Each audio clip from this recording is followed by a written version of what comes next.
So sika dia hiaraka mamaky ny teny soratra masina izay voasoratra ao amin'ny bokin'ny Deutéronomia. Deutéronomia toko fahatelopolo dia ny andininy faha 5 ka hatramin'ny faha 20. Deutéronomia toko fahatelopolo dia ny andininy faha 5 ka hatramin'ny faha 20. Rehefa hita ny teny dia vakiana amin'ny anaran'i Jesosy Kristy Tompo. Ny titra hoe mifidiana ny fiainana.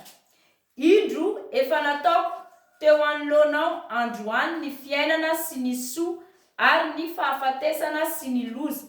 Tamin'ny nandidiko anao androany dia ny ho tiany Tompo Andriamanitrao ka handeha amin'ny lalany ary tandrina ny didiny sy ny lalànany mba amin'ny fitsipiny, mba ho velona ianao sady hiamaro, ary mba ho tahin'ny Tompo Andriamanitrao ianao any amin'ny tany izay efa hidiranao ho lovana.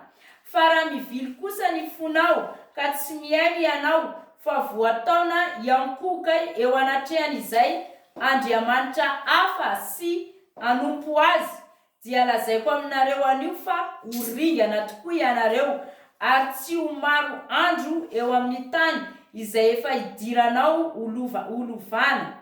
Rehefa tafita any Jordana ianareo, miantso ny lanitra sy ny tany aho, anio ho vavolombelona aminareo. Fa efa nataoko teo anoloanao ny fiainana sy ny fahafatesana ary ny fitahiana sy ny fanozonana, koa mifidiana ny fiainana mba ho velona ianao sy ny taranakao, dia ny ho tia ny Tompo Andriamanitrao ianao ka hiaino ny feony sy hifikitra aminy. Fa izany no fiainanao sy fahamaron'ny andronao, mba ho nenanao eo amin'ny tany izay nianianan'ny Tompo tamin'ny Abrahama sy Isaka ary Jakoba razanao omena azy. Amen.